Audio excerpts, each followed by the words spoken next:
Hello everyone, it's Ayush and today I am going to perform a very interesting activity. So, let's get started.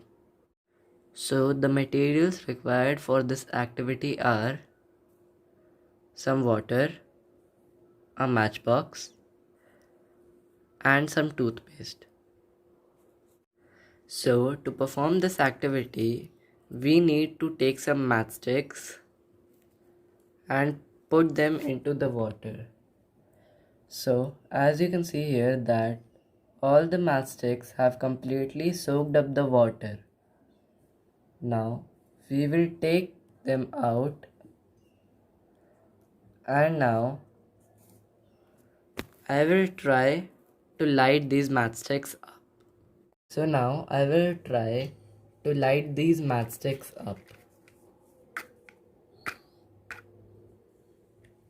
This does not light. Now I will take another matchstick and then dip this in the toothpaste, and then if I will put this in the water, you can see here that it is completely soaked up.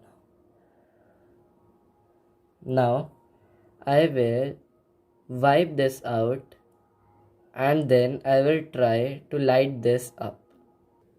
Now I will try to light this up.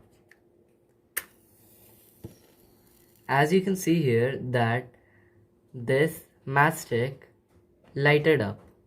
So this was our experiment. Thank you for watching. If you like my videos, then please like, share and subscribe. Thank you.